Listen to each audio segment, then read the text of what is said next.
Safeguard your eyes smartly and easily with an eye care monitor and Eye Care U software.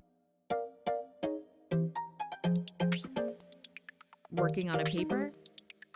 Turn on low blue light mode. Is the sun too bright? Let brightness intelligence do its work. Now better. Writing code gets your eyes tired? Try coding mode.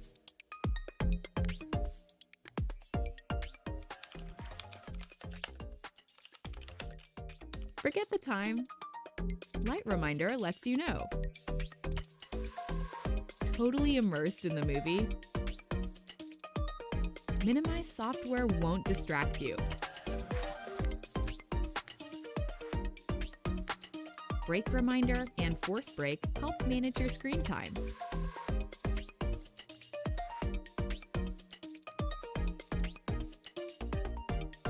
When it's almost time, a countdown starts. Force Break activates to rest your eyes. Eye Care U. Safeguard your eyes.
Safeguard your eyes smartly and easily with an eye care monitor and Eye Care U software.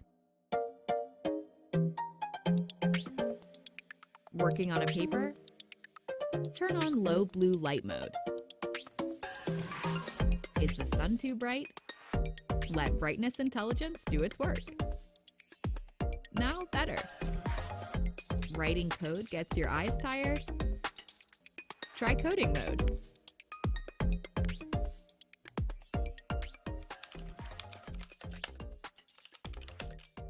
Forget the time? Light Reminder lets you know. Totally immersed in the movie? Minimize software won't distract you. Break Reminder and Force Break help manage your screen time.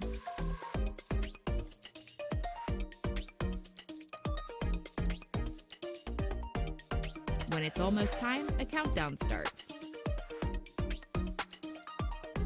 Force Break activates to rest your eyes. Eye Care U. Safeguard your eyes.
Safeguard your eyes smartly and easily with an eye care monitor and eye care U software. Working on a paper? Turn on low blue light mode. Is the sun too bright? Let brightness intelligence do its work. Now better. Writing code gets your eyes tired? Try coding mode.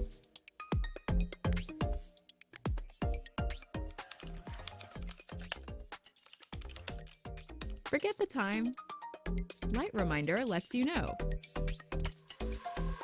Totally immersed in the movie?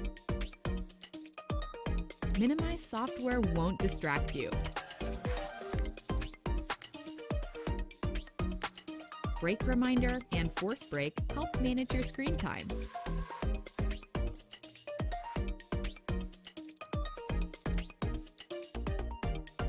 When it's almost time, a countdown starts. Force Break activates to rest your eyes. Eye Care U. Safeguard your eyes.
Hi everyone, welcome to AMX coverage of...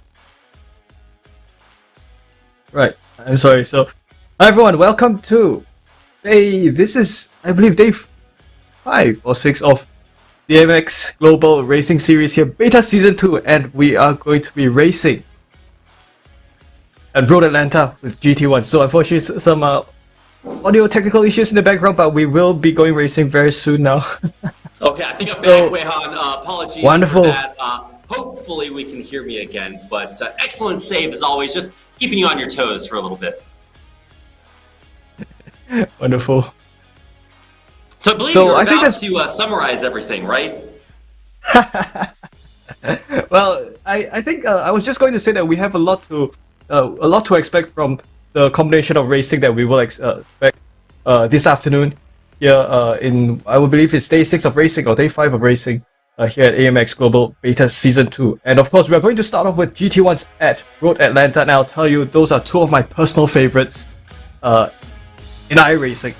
So it's quite a special combination here, Reed. I was just going, I think, both of these being quite old content on iRacing is something that certain drivers would have probably already experienced some time ago, but for some of the newer drivers, I think they would have a bit of familiarization, especially with the car to do.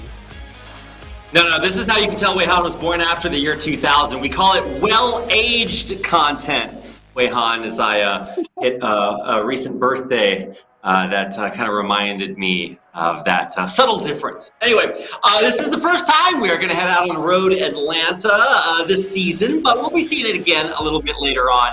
But as Weihan mentioned, this is going to be an absolutely exciting day of games. And if you'd like to join us, you can head on over to amxrace.com to be featured in maybe even the race coming up later on today. You can still get in to our races by heading over to amxrace.com. Look at the weather for today: 25 degrees, 55%, aka 0% rain, partly cloudy, light winds, so not really anything too terrible to worry about. Of course, there you can see the Michelin Raceway, aka Road Atlanta in Brazelton, Georgia. You guys are from around that area, so a little bit of a look back home if you needed that reminder.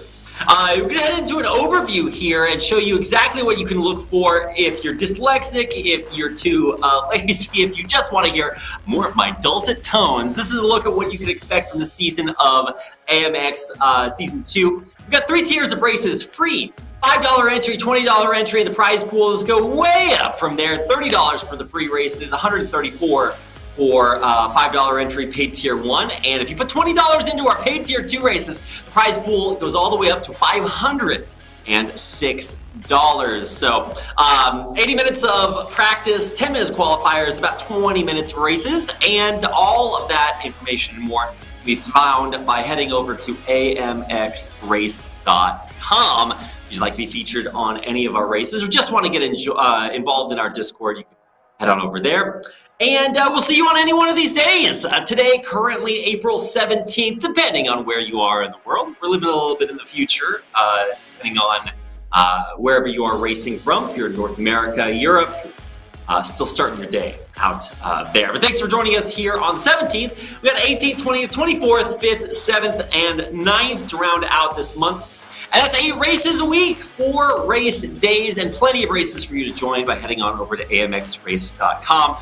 They pay me $1 every time I say the name of our website. So you'll be hearing more and more about amxrace.com. Here's a look at the points breakdown for our free race. Each point is worth $1. That means it's 8 points for first.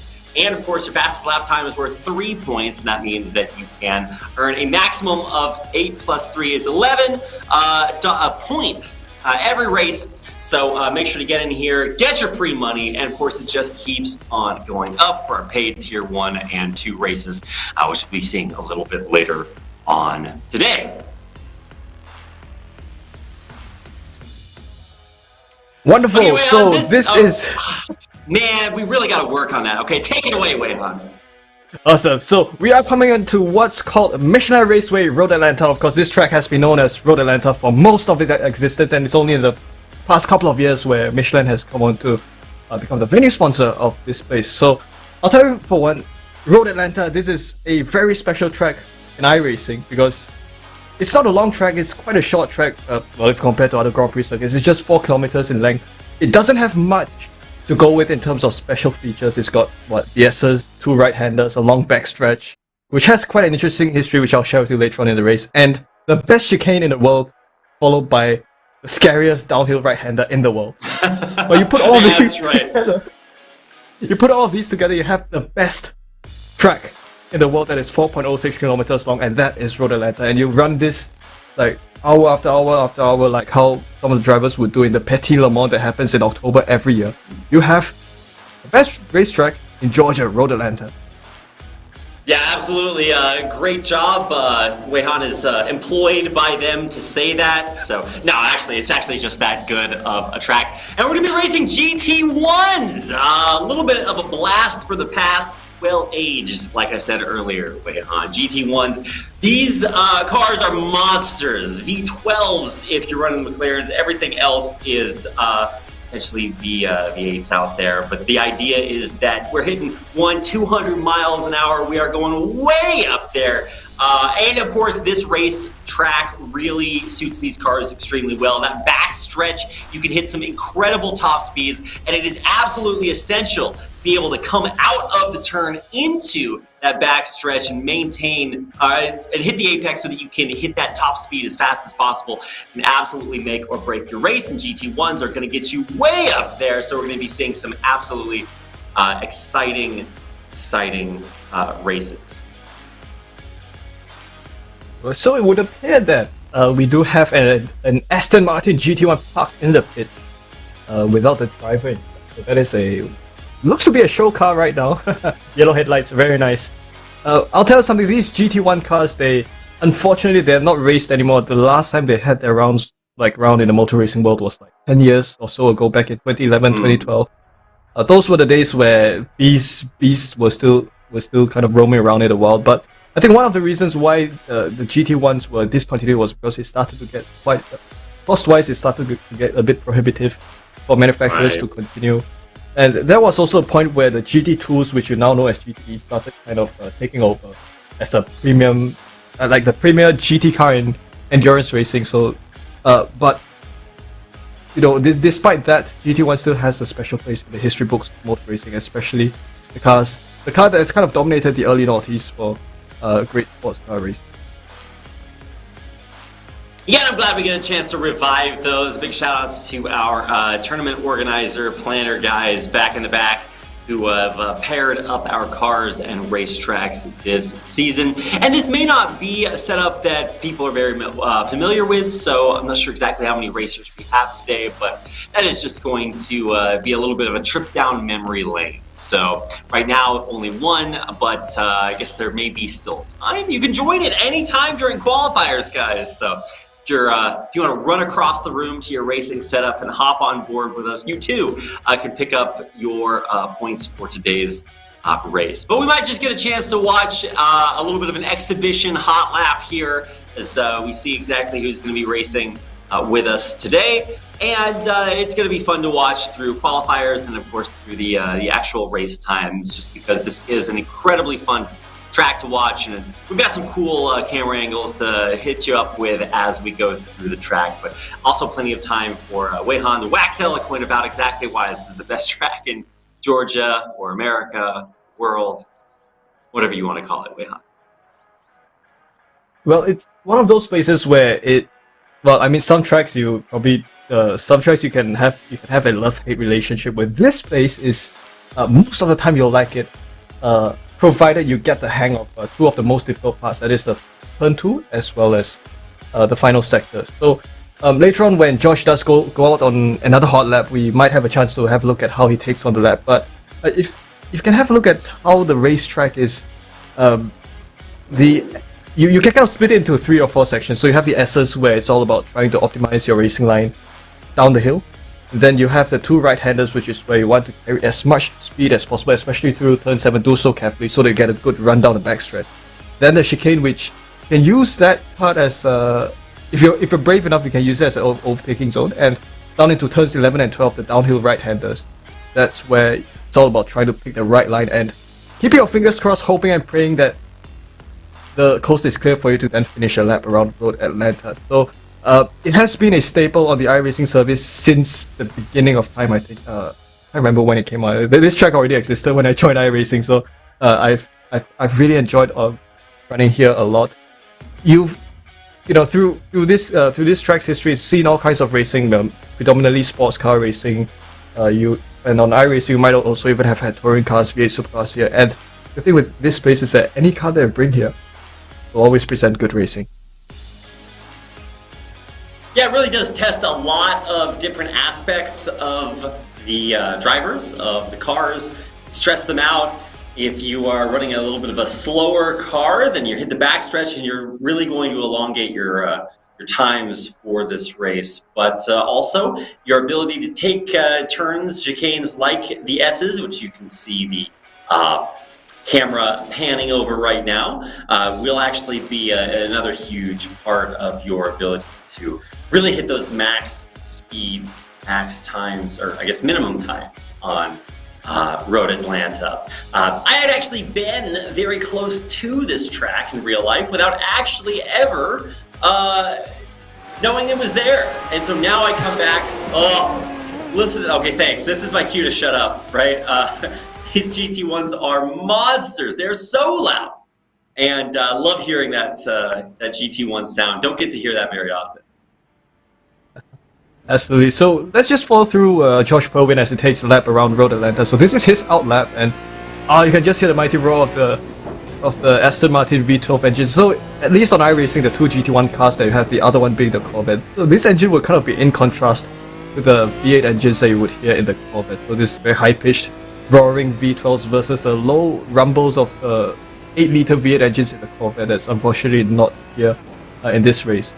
So along this long backstretch, and I'll have you know that rumor has it, a little bit once told me that along that backstretch, that's where people would use to, the track owners back then would kind of have planes land, smuggle narcotics. I would not know about that, but we'll see if we can spot them. Maybe they've been coded into the game, and you can see them as we have Josh doing his time trials here, seeing if he's going to get that pole position, man. I just don't know. I can maybe see like a Cessna flying in the vicinity, maybe preparing to land with a big package. Yeah. You see it drop in the background, you're like, oh, I know what that is. That's right. Yeah, well, so I'm just kind of looking through some of the history because a couple of years ago there was this one point in time where I was doing a few broadcasts in succession, like 3 or 4, and every broadcast was in Road Atlanta. So at that time, some of the co-commentators would like drill in some facts about this track into me, and plus the fact that I just love racing at this place, and it just brings back so many great memories. Yeah, absolutely, so fun. Whether it's you're a new racer and you want to figure out, okay, well, can I find my race lines? Very important on this track. And honestly, this track will make you a believer, right? You have to have so much faith coming out of turn 11 into what is just a completely blind curve. You just trust that the world exists on the other side because you can't see it going through that. And it can be very, very difficult if you've never raced the track before to be able to plan out the line you want to take through that, because it is, we're going off-road a little bit. All right, that's going to do it for Josh. He's going to teleport right into pole position. Wow, what a time. That's right. That's a lap time of 1:16:33, and that's the fastest lap time, the best lap time, and the only lap time that counts in this qualifying session. Yeah, there were other lap times set by GT1s as they raced on Road Atlanta, but very comparable here, and I think it's actually faster than the previous times set by the cars in real life. So good job there, Josh. You're setting records, even if it is just online. I think I was going to say a 1:17 for the GTS back in 2008 on the Petit Le Mans. So very, very comparable, and we'll see if he can improve upon his practice times as we get in through the qualifiers. So I think, as is used in real life, obviously it is a mainstay racetrack of the IMSA WeatherTech Sports Car Championship, and a couple of years back it was also part of the 4-track arrangement that was used by the Patron North American Endurance Series. Of course, this Road Atlanta, along with a few other tracks like Sebring, Watkins Glen, and I think Road America. So those three, along with Road Atlanta, were kind of like the mainstay North American sports car endurance racetrack. And I think they have so much character that, especially this track, that obviously that should be the case. So on top of the IMSA WeatherTech Sports Car Championship that uses this racetrack, we've also got other series like Moto America, which I would imagine is the motorbike racing series in the US, as well as Trans Am, which definitely has lasted for a long time, and those guys are racing. And some of the special events that Road Atlanta has seen in its recent history, obviously Petit Le Mans being the biggest one. You've also got what you call the 24 hours of lemons. So a meme race event that happens in real life. Let me just read up a little bit more on it. Yeah, basically it's kind of like you're racing DIY cars on the track in some ways, and interesting stuff. And Road Atlanta is also used for Formula Drift in the US. So if you have a look at the chicane there, the chicane somewhere around the end, if you can see from here, there is actually a small loop right after that chicane. That loop is actually part of the D1 not D1 GP Formula Drift race course, which does kind of which is where you would kind of make the return when you do the drift.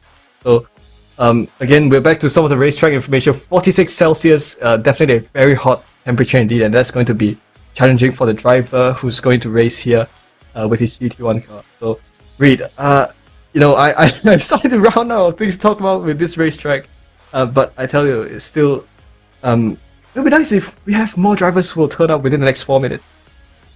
There's 4 minutes left, so that's why we have to shine our AMX bat signal into the sky and see if anybody else wants to win free money. I mean, Josh Berwin's no joke. We've seen him involved in so many of Season 2's races, almost every single one of them. So it's good to see him out here again.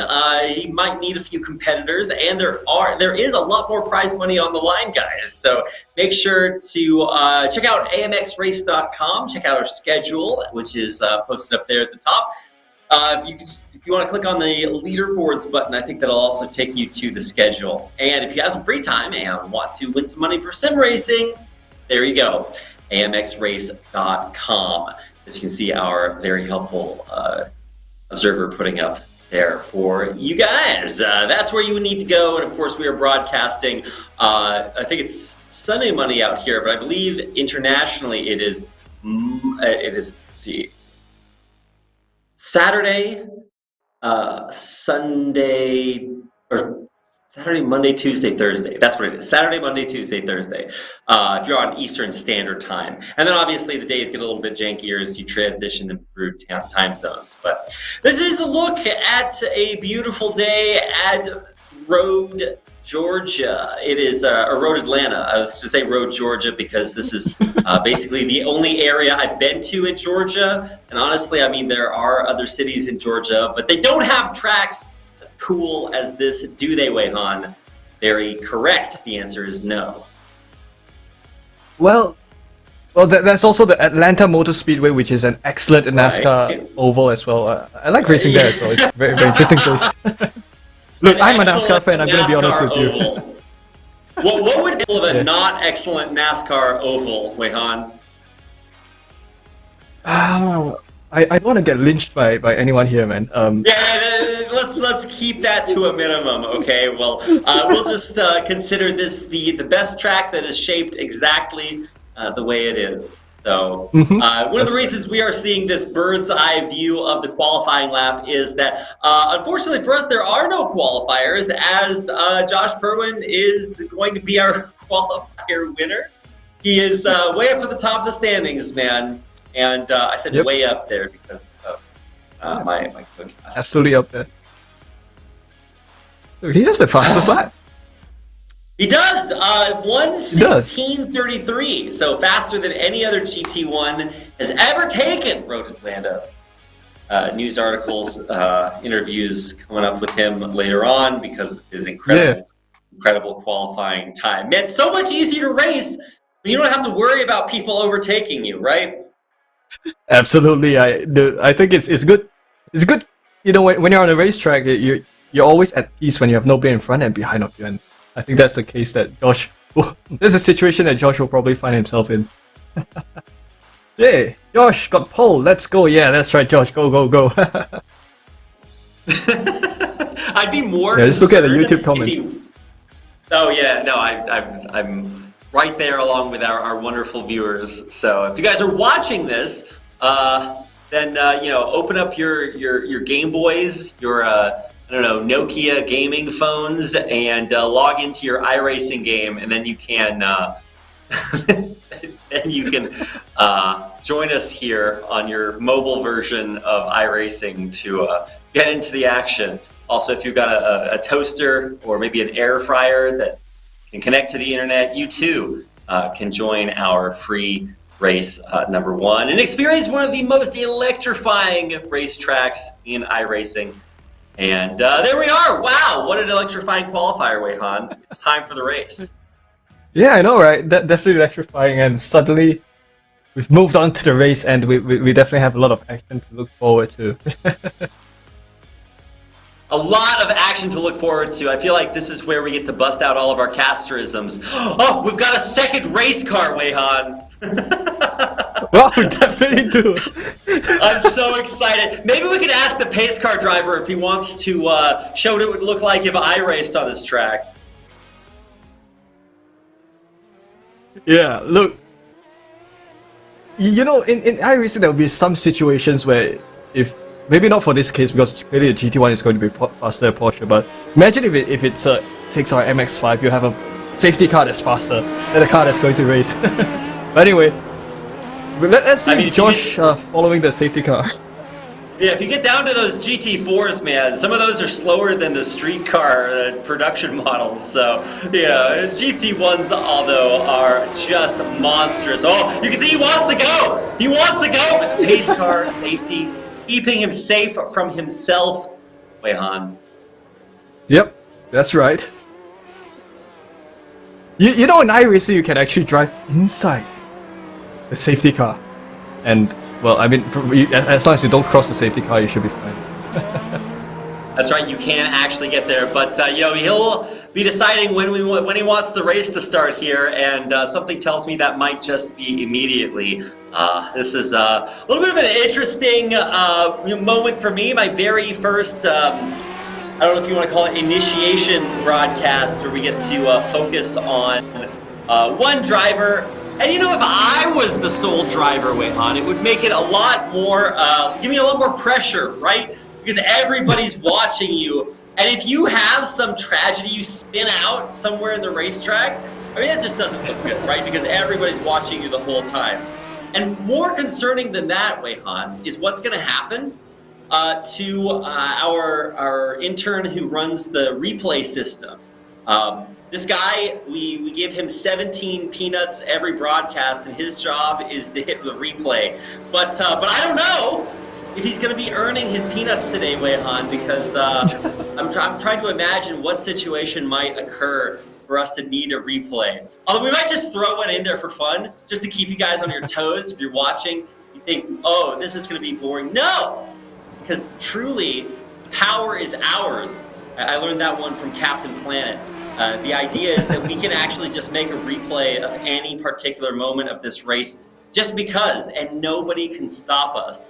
Although it might just reveal whether or not the production is listening to our cues if we beg them for a replay. So also, the peanuts that we paid to the guy running our technical overlay system, we've been pouring hours and hours of hard work into showing you detailed stats. You can see the tower for the place, and we've got all sorts of ways to calculate exactly how fast these cars are going, what their placements are, and I think that guy probably is just going to head home during this race. But we'll see what the lap times look like. We did see 1:17s during the practice from Josh. I think that was his qualifying time. So we'll see if he can do better than that as he hits interval on his first trip around Road Atlanta. Yeah, I was just going to say 7.3 thousand iRating is definitely great statistics by Josh Berman. Definitely one of the best in the region of iRacers. Well, look at Josh Berman as he comes around the chicane for the first time. So, the thing with Road Atlanta is it's full of elevation changes, and that's what makes this track unique. So of course, you'd have the corners that are quite challenging on their own, but we put them together plus elevation changes. That's where the magic of Road Atlanta comes. So first time around, does Josh Berman around start finish line, and then onto the first corner. This is the corner that I fear the most, because you have a chance of going out right, and then over onto turn 2. You can't actually see the apex of the corner, or you can't see the exit of the corner until you cross the apex. So that's another challenge as well. On to the SS, it's in some cars you can go full throttle, but probably not with these GT cars, and you exit the SS onto the left-hander by and then you come onto this small stretch here. So right now you come upon these two right-handers, turns 6 and 7. So turn 6 is obviously it does have camber, but turn 7 is off camber. The challenge is that you have to go absolutely slow on that corner, but fast enough to carry enough speed through this backstretch. So Perwin along the backstretch here, you can see how perfect this is for like a Cessna or Learjet to land here with some interesting packages in the stowage area. And onto you can just see how wide this chicane is. So it's so wide that you can run Formula Drift here. And onto this. I know, isn't it? Oh, sorry. I was just going to make a Tokyo Drift joke. It was like Atlanta or something. It wasn't that funny. You could have just kept talking over me. It would have actually made the broadcast better. Coming around the corner as he comes. Wow, so fast. These lap times, incredible. Only 121s though, so we saw him set faster laps during his practice, and we might actually see him really go for it towards one of the final laps of the race. But it is a 15-lap race around road Atlanta, so he will have plenty of time to improve on that score. Alright, that should amount to perhaps 20 plus minutes of racing. So, well, definitely a lot of time for Josh to really. You know, sometimes it's always nice to go on a Sunday drive, even if it's on Road Atlanta. And with this, it's rare that you get a whole track to yourself. And sometimes if you do, right, you have to cherish that opportunity. Yeah, unless you're sneaking onto these things at night, most of the time there are a few other people around, at least to keep you company. And we will see this track a little bit later on in... Oh my god, listen to those. Yeah. I'm just gonna let you guys listen to the car here for a second. Oh.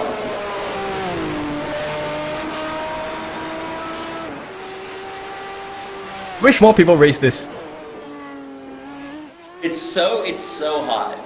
The blacktop, the tarmac because of the sun.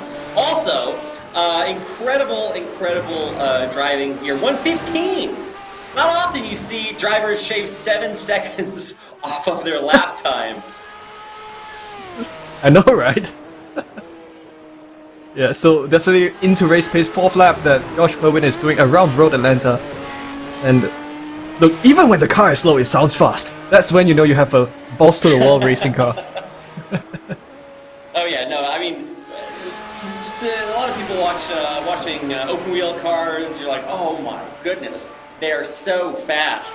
The aerodynamic. I'm like, okay, we get it. But like, at some point, if you put, 12 cylinders into a car, it will actually just go really fast. It's going to sound good doing it. Josh really making a strong case for firing Weihan and I. So you just get a chance to listen to the dulcet racing tones of beasts like the GT1s.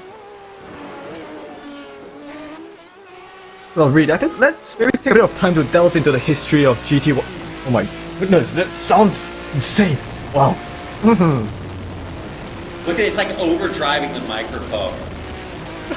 Absolutely peaking, definitely peaking. It's like, it's just chunky. It's like you're being dragged behind an animal. Reed, I'm pretty sure production deliberately turned up the volume of this car. Oh, absolutely. It's so good. No, it's so good. The 4th time I told a joke that didn't land, they started churning up the volume. We're gonna have a meeting after this where they're like, okay, Reed, your time here was valuable, but we've decided to let the race car do commentary. So actually, even if we're racing other races, we're just gonna substitute my microphone feed for audio of Josh driving a GT1 on this track. And I mean, it can't be that big of a drop in quality. I'm sure some people will improve or will prefer that improvement. But I'm just watching these lap times get smaller and smaller. Although I guess this is 1 second over the. Actually, I think it's only 0.2 of a second faster. I think he hit 115.9 last time, so 115.6 on that one. Oof, that's not bad. No, it's absolutely insane, alright?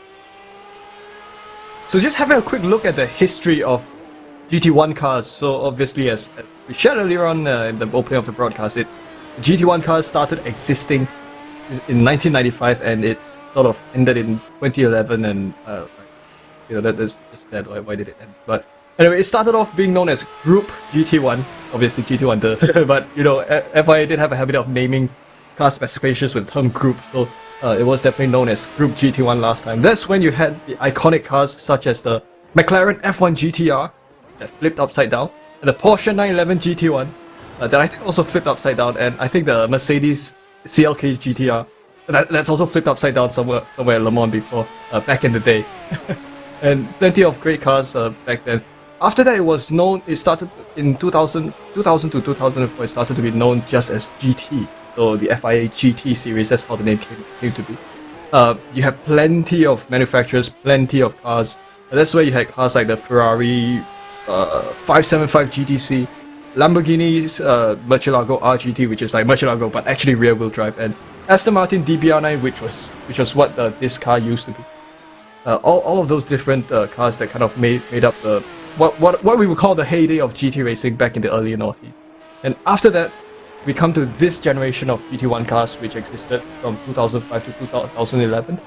There were a total of 6. Obviously, at that point, I think cost became a little bit prohibitive for the manufacturers to commit to. So that was the era where you had, of course, this Aston Martin. You then have the Corvette. You had Saleen with the S7R. You had the Nissan GTR GT1. A Nissan GT1 car, absolutely amazing stuff, and also the Ford GT1 car. So those were all of the cars that those are some of the iconic cars that have kind of existed during the 16-year lifespan of this spec. But even though it only existed for 16 years, I think it's left an indelible mark in the history of motorsport. Excellent job on your presentation, Wei Han. If I was teaching an iRacing class and that was your final presentation, I would give you an A. So very, very. Thanks so much, Reed. I mean, said. Either way, a nice overview. You could do we could do a similar overview for the track. Road Atlanta obviously has quite a history. There actually used to be one of my favorite. So I actually accidentally watched an old version of this track way back in the day, in the greatest era, the 90s. It actually took out one of the most dangerous parts of this, and that was what they called the dip. Right, so this is around about, it's a little bit before turn 11, I want to say. And basically, this is a very, not bumpy track, but it goes up and down, elevation changes, hill and dale, whatever you want to call it. And there was an absolute monster of a dip that would flatten out your suspension. And so usually you're used to braking around turns so that you can turn your car to some degree of efficacy. But with the dip, it's like, well, you almost want to break down a straightaway because otherwise you're really going to pop as you hit the bottom there. So they did remove it for safety reasons, but it was kind of a unique feature here. Kind of the world's largest pothole that they wound up paving over. But overall, this track has been around for not quite 100 years, but we'll get there. I believe it opened in the 70s. So I'm going to make it to the time it hits its 100-year anniversary. And Wei Han will too, but only if he improves his commentary. Nice one. Yeah, I'm just having a look at the old track layout, and it looks scary. Just look at the track map, it looks scary, the dip, the way that it is. And you know, sometimes certain changes have to be done to certain racetracks just to make it safer. And I'm just glad that the chicane was introduced at Road Atlanta, at least for turns 10 and 11, to make things a lot safer for these cars. Well, we are down to lap 9 of racing. We've passed the halfway point, so great job, Reed. We've passed the halfway point of racing here at Road Atlanta. We're gonna make it, Wei Han. Definitely are. Josh Berger continues running as strong as ever, and I'm sure he's just out here just so that we have something to talk about, just so that he can keep us company, Reed. Hold on, I gotta type in the our YouTube chat just to make sure that we have some interaction. Also, I was thinking, Wei Han, when we get the technology, if we only have one driver here, we could do like a listen in. we could just kind of chat with Josh as he strolls lively around the track, setting these 115.8s, right? It's like, yeah, guys, this is pretty fun. I like driving fast cars. I like to make them go vroom. That's my favorite part. Like, so Josh, how does it feel to drive cars really quickly? Well, it feels pretty good, you know?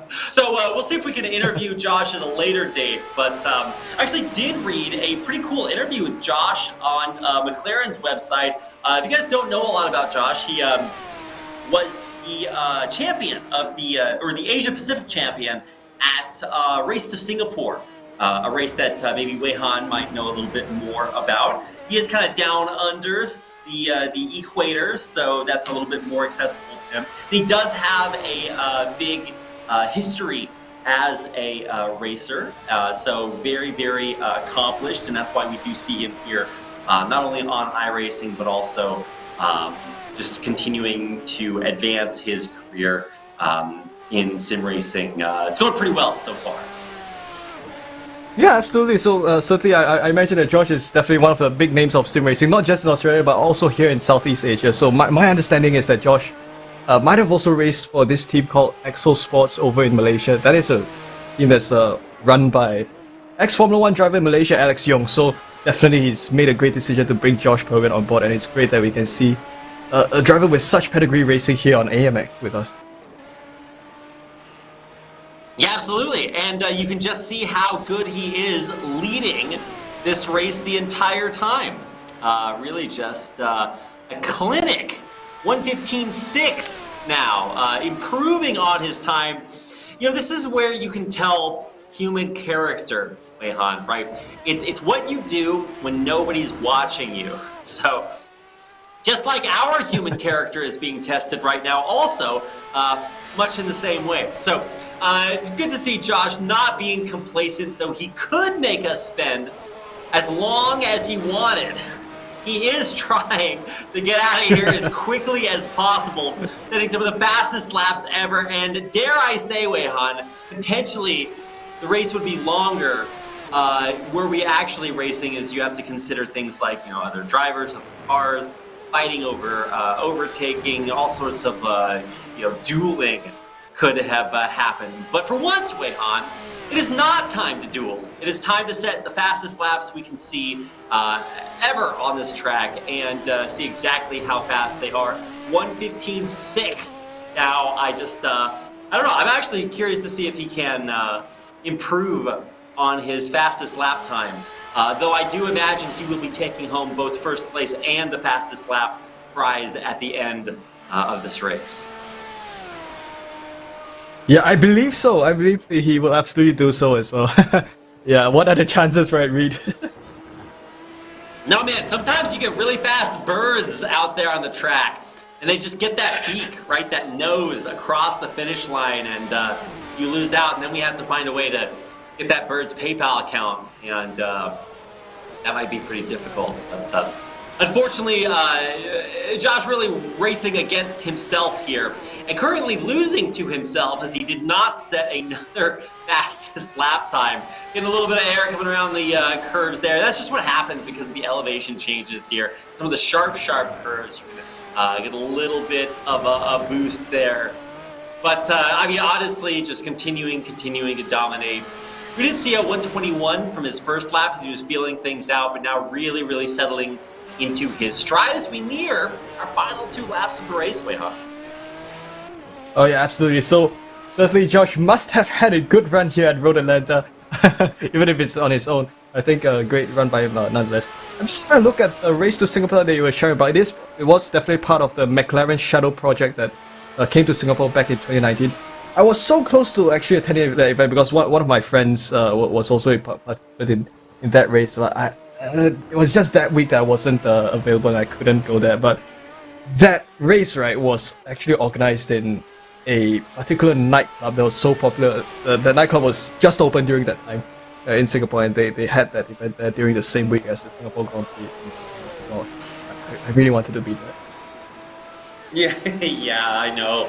Well, I feel the same way about the Backstreet Boys concert my parents never let me go to when I was growing up, Wei Han. You know, missed opportunities, and here we are as double quotes adults trying to relive those lost moments from our childhoods. It's a sad moment in time, but I do believe we'll be able to escape the vector of our past together, but only if we keep co-casting the rest of this race. Otherwise, we'll never see the end of the light at the tunnel here. Although, as I speak about tunnels and lights at the end of them, we do near the penultimate lap of this race, and that means that if Josh wants to help us out, he is doing his absolute best as we near the final moments here. He's only got one lap left before the white flag comes out, and we see if he can kind of best his best lap, currently sitting at 1:15.674.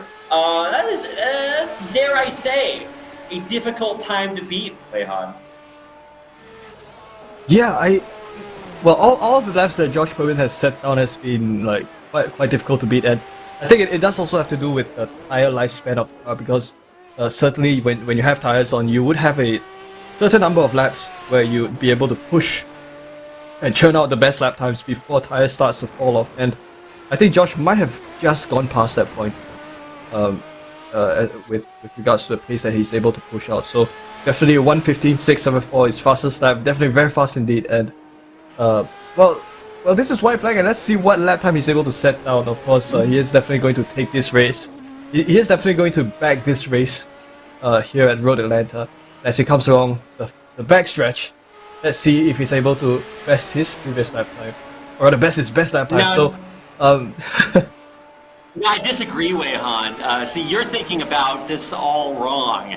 To you, this is the opportunity to set fastest lap times. You know what this means for me? Time to pit. We really just got to refill our gas, get some fresh tires on it. And you know, most pit teams are famed for being as fast as possible. But the only thing that can make this race better is if I don't know, maybe they're all like asleep, maybe they're taking a siesta, and they're just one by one screwing the lug nuts on. But that's gonna do it. Checker flag is out.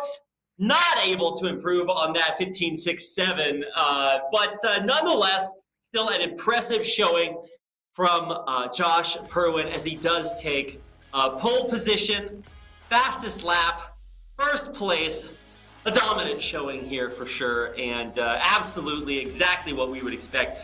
Josh Perwin taking away not one, not two, not 11 points for himself. Congratulations on his performance here, Black Arts Race. Of course, very proud of another win in the bank for Josh Perwin here on Road Atlanta.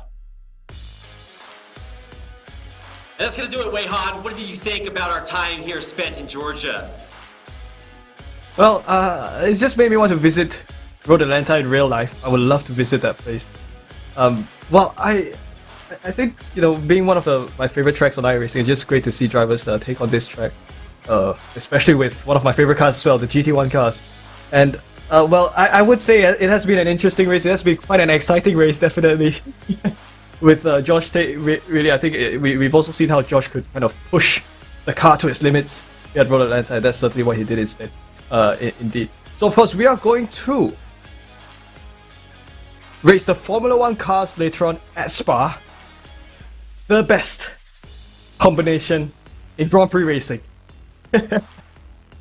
Good job, Weihan. Yeah, we'll see some Mercedes AMGs out here a little bit later on Spa Francorchamps, so don't go anywhere. We've got a 30-minute break, and then we're coming back for more action from Season 2 of AMX. If you would like to join us out there on Spa or any of our other tracks that we'll be featuring this season, head on over to amxrace.com and sign up today for your chance of over a $16,000 prize pool. We'll see you back here in just about 30 minutes.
Safeguard your eyes smartly and easily with an eye care monitor and eye care U software. Working on a paper? Turn on low blue light mode. Is the sun too bright? Let brightness intelligence do its work. Now better. Writing code gets your eyes tired? Try coding mode.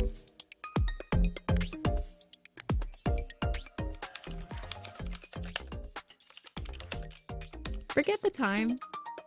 Light reminder lets you know. Totally immersed in the movie?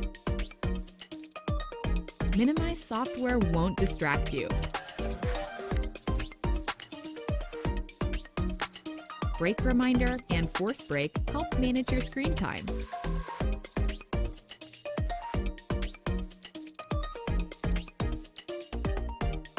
When it's almost time, a countdown starts. Force break activates to rest your eyes. Eye care you. Safeguard your eyes.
Safeguard your eyes smartly and easily with an eye care monitor and eye care U software. Working on a paper? Turn on low blue light mode. Is the sun too bright? Let brightness intelligence do its work. Now better.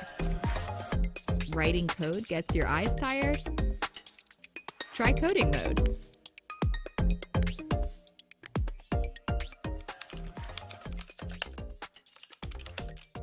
Forget the time.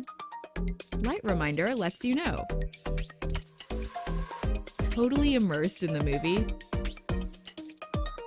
Minimize software won't distract you.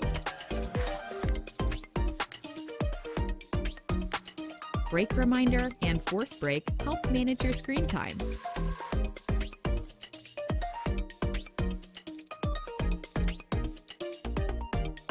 When it's almost time, a countdown starts. Force break activates to rest your eyes. Eye care you. Safeguard your eyes.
Safeguard your eyes smartly and easily with an eye care monitor and eye care U software.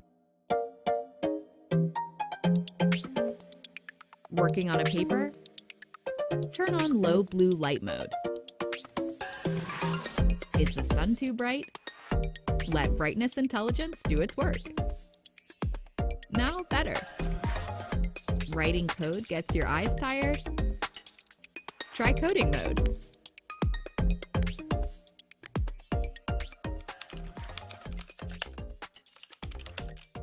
Forget the time. Light reminder lets you know. Totally immersed in the movie? Minimize software won't distract you. Break reminder and force break help manage your screen time.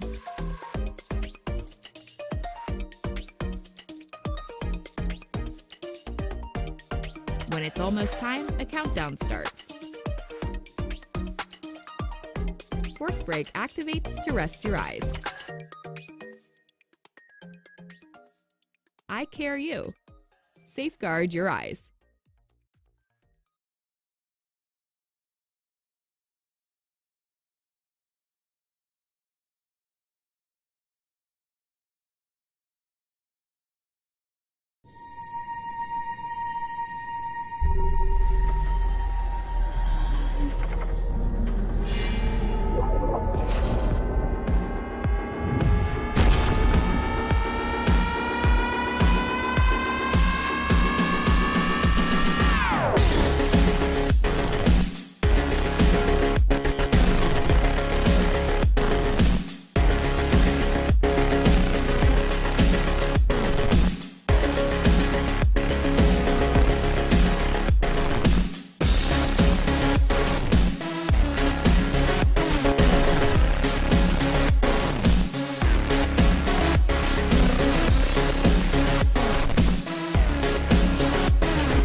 Safeguard your eyes smartly and easily with an eye care monitor and eye care U software.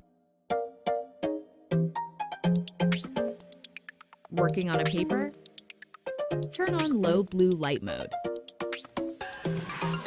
Is the sun too bright? Let brightness intelligence do its work. Now better. Writing code gets your eyes tired? Try coding mode.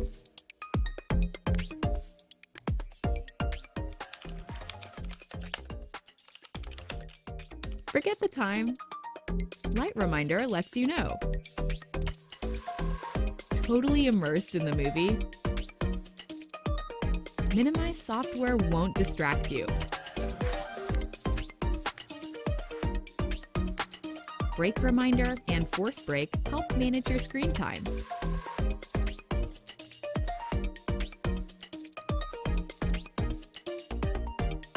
When it's almost time, a countdown starts. Force break activates to rest your eyes. Eye care U. Safeguard your eyes.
Safeguard your eyes smartly and easily with an eye care monitor and eye care U software.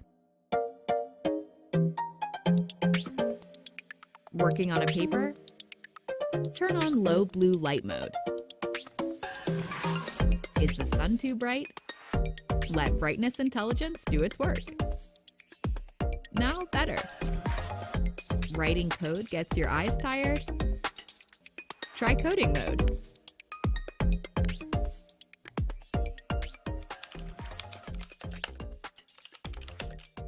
Forget the time. Light reminder lets you know. Totally immersed in the movie? Minimize software won't distract you. Break reminder and force break help manage your screen time.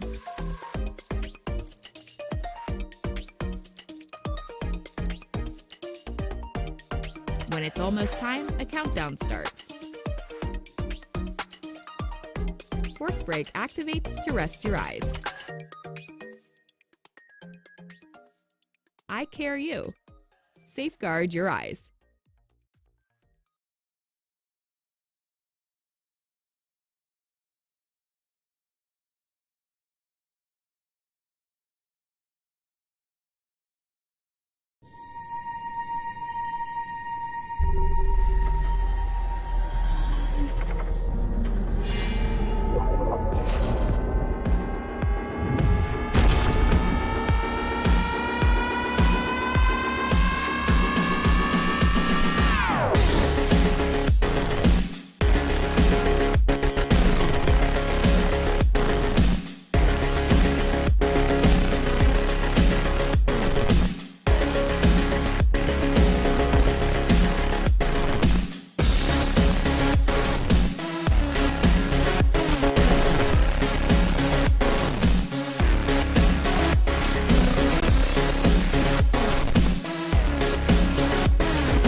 Safeguard your eyes smartly and easily with an eye care monitor and eye care U software. Working on a paper? Turn on low blue light mode. Is the sun too bright? Let brightness intelligence do its work. Now better. Writing code gets your eyes tired? Try coding mode.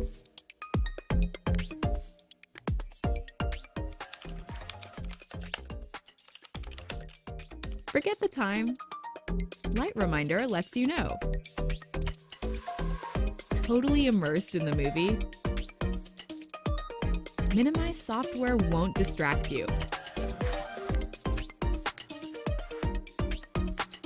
Break reminder and force break help manage your screen time.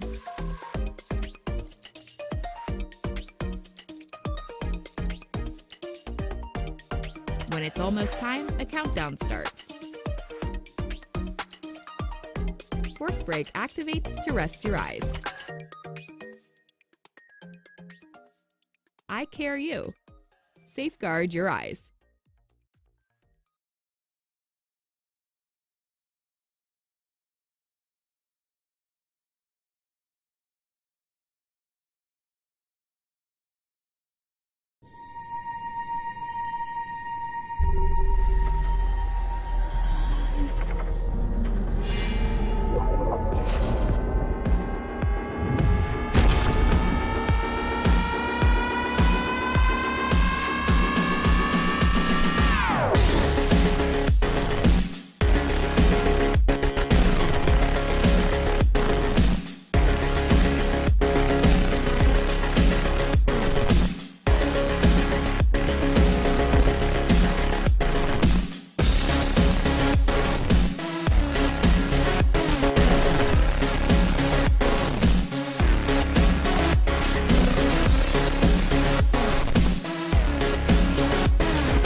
Safeguard your eyes smartly and easily with an eye care monitor and eye care U software. Working on a paper? Turn on low blue light mode. Is the sun too bright? Let brightness intelligence do its work. Now better. Writing code gets your eyes tired? Try coding mode.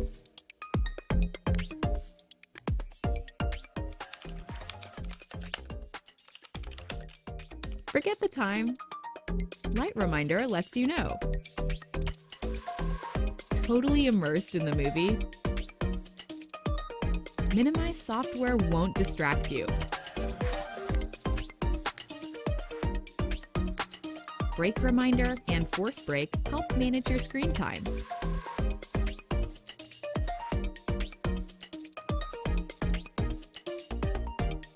When it's almost time, a countdown starts. Force break activates to rest your eyes. Eye care U. Safeguard your eyes.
Safeguard your eyes smartly and easily with an eye care monitor and eye care U software.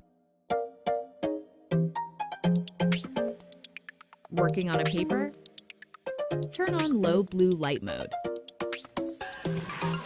Is the sun too bright? Let brightness intelligence do its work. Now better. Writing code gets your eyes tired? Try coding mode.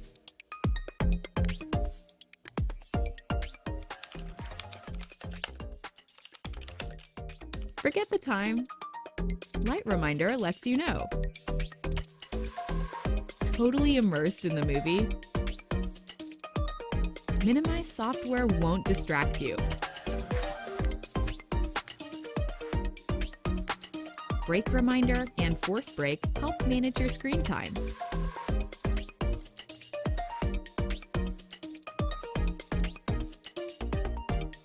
When it's almost time, a countdown starts. Force break activates to rest your eyes.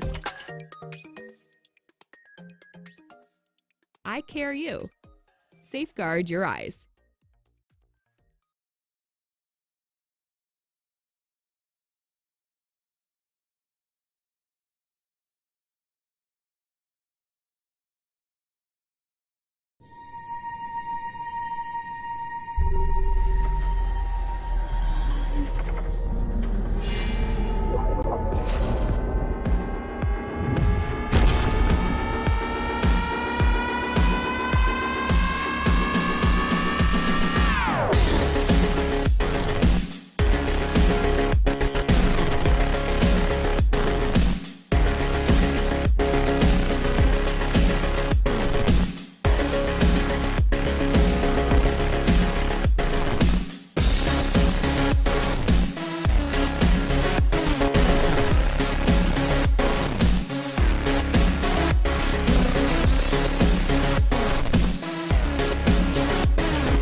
Safeguard your eyes smartly and easily with an eye care monitor and eye care U software.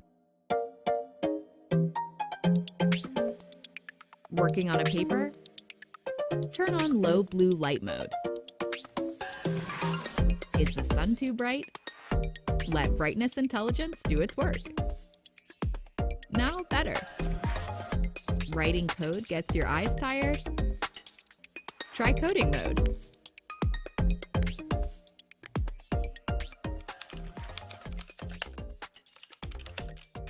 Forget the time. Light reminder lets you know. Totally immersed in the movie? Minimize software won't distract you. Break reminder and force break help manage your screen time.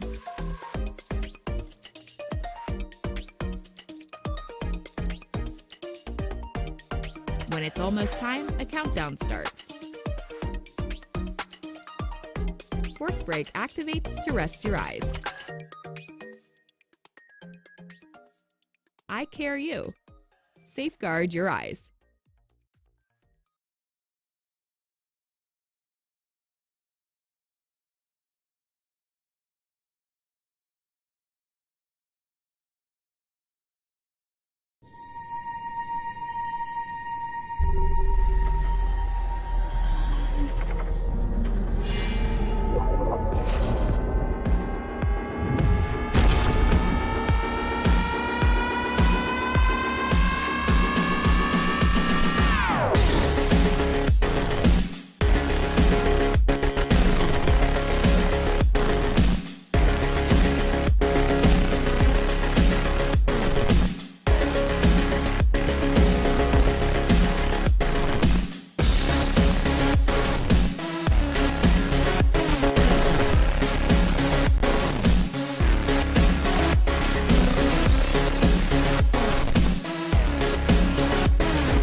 Safeguard your eyes smartly and easily with an eye care monitor and eye care U software.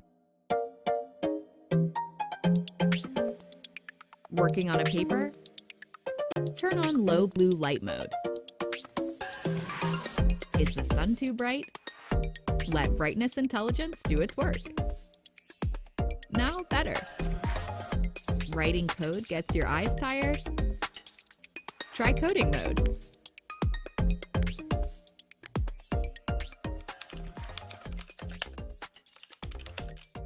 Forget the time. Light reminder lets you know. Totally immersed in the movie? Minimize software won't distract you. Break reminder and force break help manage your screen time.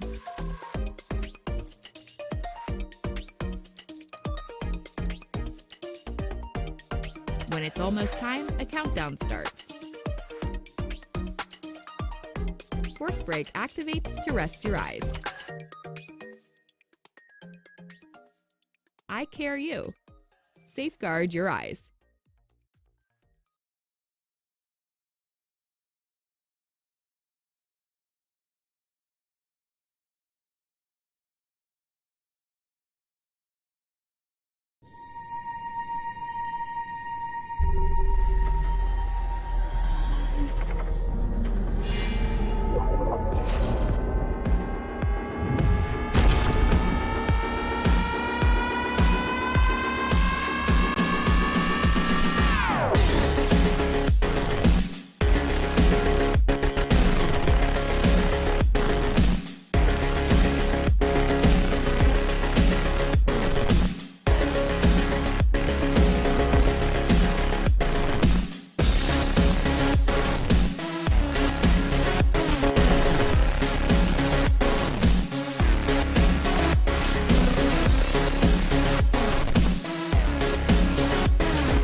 Welcome back, everybody out there, to AMX Season 2.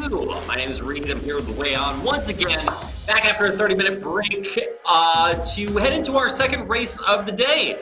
This is going to be an absolutely electric match. It's going to be Mercedes AMG W13s on strictly Spa-Francorchamps. I'm going to get fired after that pronunciation, but welcome back, Wehan. What do you have to tell us? What are you excited for about this race? Well, Reed, I'll tell you, just like the race right before this, we've got the best car track choice in all of iRacing, and certainly it is the case of course, the best Grand Prix combination that I think anyone can think of. Spa-Francorchamps with the Mercedes AMG W13 or 14 F1 car. And, well, I'm just so excited really because right now we finally got more than one driver. We've got 4 drivers on track. I think we're definitely going to see some racing action at one of the best places to go racing. So I have a feeling that AMX and the Spa-Francorchamps have... I think AMX really likes Spa quite a lot because I have been seeing Spa quite frequently being used by AMX. So we are of course still in beta. We are in beta season 2. And this is the paid tier 1 race 3 coming to you from Spa. So definitely that means that drivers who race here will have more points yield. Of course, with 1 point being 1 US, drivers will have a lot in store here. So, racetrack. Of course, Spa-Francorchamps using the Grand Prix pits layout, using the Mercedes AMG W13 car that is on the iRacing service. So, weather looks quite good, 26 Celsius air temperature, which should also mean 40 something degrees Celsius track temperature, which just means that the drivers will have a bit of a challenge. 55% relative humidity, something that I can only hope for here in Singapore, but definitely great for the drivers here. You know, I've only been to Singapore once, and it was about double that percentage of humidity, if you know what I mean. So I like to think of that as 50% chance of rain. If you know anything about Belgian racetracks, you know that means 50% of the track is raining and 50% is not. So it's going to be 0% rain, but quite a bit of humidity for today. And a chance of showers of money, Wehan. We were raining cash down on you guys this season. We have 3 tiers of races: free, paid 1, and paid 2. That's $0, $5, and $20 entry fees, but the prize pools are, of course, much, much bigger. $30 for free, $134 for paid tier 1, and if you put in $20, you can potentially get your chunk of $506 there in paid tier 2. And of course, look at the format, 80 minutes of practice, 10-minute qualifiers, and 20-minute races. And if you want to sign up for that, head on over to amx.com and check out our schedule. We have 4 race days each week for a total of 3 times 4, 12 race days per month. And if you want to join our early race or our second race each day, we have 2 different races for you there, depending on what your schedule looks like. So whenever you're free, head on over to amxrace.com and join us here on Spa-Francorchamps on I want to say Augusta, or Road Augusta, but it's Road Atlanta, the previous track that we had earlier today. And then you too can cash in on our points. Of course, each point is worth 1 USD, and for our paid tier 1 races, if you get first place, you get 25 points, and the fastest lap is worth another 10. So you can potentially walk away with 35 points, and of course, you get the one for participating. So nice little cherry on top. So a lot of points on the table for today's race.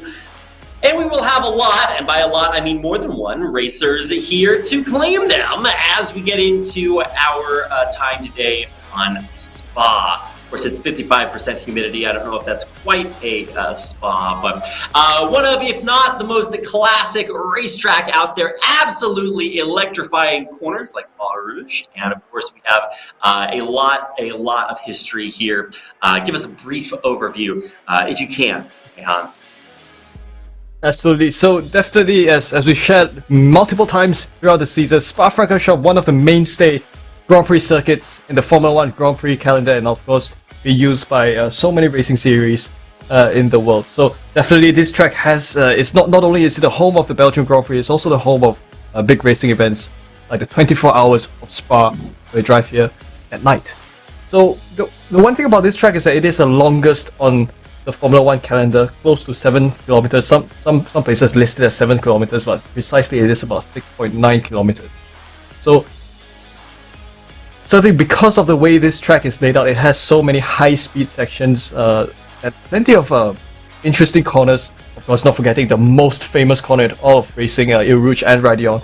That kind of makes Spa such a unique track in the world of motorsports, and we're just pleased that the drivers will get to experience all of that with the right car at this track, the Mercedes Formula One cars, and I'm certainly looking forward to that.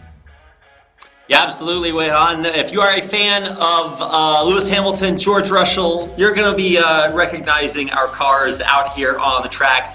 The Petronas, Mercedes-AMG W13 E-Performance, and however many other words you want to tack on. They're absolutely incredible cars, but notoriously difficult. So unless you are Hamilton or Russell, you might have some challenges as you head out onto the track for some electrifying top speeds. That's what the E stands.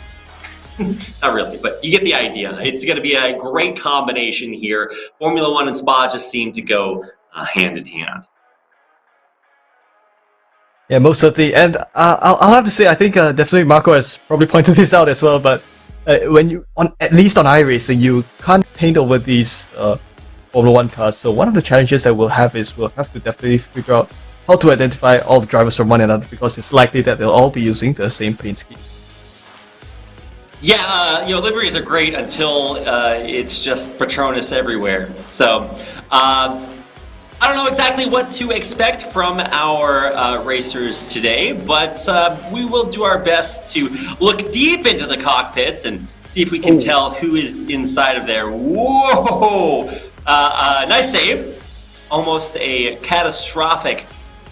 Okay, never mind. I guess we're just figuring out which way is up in our cars, and we will have cars as plural for this race. I believe 3 or 4 drivers out there, unless you too want to get in on the racing action and head into today's race. Still time to join during qualifiers, and if you do want to join, then head on over to amxrace.com and come on over, because there are still a lot of races left this season. We have over 90 races, and we are less than 10% of our way through them. So definitely make sure to come out and join us for your chance of over $16,000 total prize pool for Season 2. Oh, most absolutely. So definitely here at AMX, drivers make big bucks, and that's the case with this paid Tier 1 races, and of course everyone who does well here will obtain a good reward, certainly. So drivers are out in on track, so we are currently in practice, and we should be moving to qualifying within the next couple of moments. So because the 4 drivers in the session, 2 of them are out on track. I think this is one of the 2 drivers out on the road. Ah yes, Gaston Kohlharvey, who's out on track. He set a practice lap time of 1:52.16, which is definitely quite a fair margin behind Josh Perwin with a blistering fast 1:48. So, of course, we will have a better representation of who exactly will be faster, who exactly is the fastest later on during qualifying. So, definitely do stay tuned for that. But practice is coming towards a close, and we will just continue observing the cars making their way around Spa. Yeah, Spa, absolutely a beautiful, beautiful track. Not just the asphalt, but also the scenery around there whenever we get our big drone shots. And of course, nothing more beautiful than heading inside the halo for a view inside our Mercedes-AMG W13s here on board with Park, Bin-Young Park, here showing us his way around the track. And of course, all of our drivers are right up there around 150. We'll see if Park can make his way up into the 150s as well. Obviously, there are a ton of challenging corners and aspects to Spa, but it is one of the most raced maps on iRacing, and you can absolutely see why. Coming through the straightaway into Eau Rouge, one of the most iconic turns, curves in all of racing. Yep, and this is another interesting place as well. Of course, the bus stop chicane is in some ways, it's one of the places where you can make or break your race pace, because obviously this being the final corner before the end of the lap, it is a corner that drivers have to nail in order to make all of their qualifying efforts count when drivers do a hot lap here around Spa. So Gaston Coolharvey continues to drive, and yep, he did best his previous lap time, so you do see him move a little bit up in terms of getting a better lap time. He is with a 149, low 149 indeed, so exactly a second behind Josh Perwin. A couple of other drivers who are also in the session. We have Park Kyung-hyung as well as Diego Villarreal, who was in the pits, and we are going to proceed to qualifying. Yeah, every time I forget that it's qualifying, I'm like, well, these guys aren't really taking this race very seriously, are they? But of course, it's just practice. So, warming things up, heading back to the pits, and there's a result there, just showing our 4 racers, Perwin, Levy, Villarreal, and Park. First time for Park, at least for me seeing him this season, but also Perwin, Levy, and Villarreal. I've seen these guys over and over and over, so no surprises, no strangers here to Spa or the Mercedes. So going to be starting our qualifiers right here, 10 minutes of qualifiers, so still 10 minutes to join. For any of you out there in digital esports raceland, whatever you want to call it, it's going to be a great day, but only because these cars are so fast, this track is so good, and the caster synergy, of course, amazing as always, right, Rehan? Wonderful stuff, Reed. Couldn't have said it better myself. That's why they pay us the big bucks. So, heading through our first few laps, already through Eau Rouge and heading around after our straightaway. This is about the straightest that the track gets, because it is a lot of curves, turns, chicanes, and the whole 9 yards here. I guess it's a little bit over 7 kilometers if you want to use those units. But, actually really excited to see what our racers are looking like today, because usually we'll get a chance to see a lot of racers in our first race and our second race, and that gives us an opportunity to kind of see, who's feeling themselves today, who's really comfortable with track car combo. But we don't have that today, Weihan. So we really do have to watch and see exactly what our times are going to look like. Looks like acceptable times through each one of the sectors. We'll have our first lap times coming through here in just a moment. Yep, so drivers making their way around the bus stop chicane, and obviously they're now on the out lap, so right now is where they'll begin their time lap. So obviously during qualifying, drivers will have use of the DRS, which you do see the drivers, that is Gaston Coolharvey, who's just flipped his rear wing. The drivers will have the use of that, as well as the energy recovery systems. So that means that the style of qualifying that the drivers will embark on, or at least with these Formula 1 cars, is you would probably see them go on an out lap, a time lap, then they'll bail from the cars, and then they'll reset their car, go for another out lap, and a time lap, and that will probably be exactly how the arrangement of the qualifying will be. We've seen that in the past, we've seen that in some of the previous Formula 1 sessions that AMX has run, back then, Hockenheimring, Daytona, and stuff like that. And we would probably see something similar like that. So with 10 minutes that these drivers have around Spa, they'll have to make absolute best use of that. Love that overhead shot to just show how dynamic Spa is. Over 100 meters of elevation change over the course of this track. Most of it at Lacombe, and then having a huge descent afterward. It really hit some deep horses. Heading on in the cab under the halo with Josh Perwin.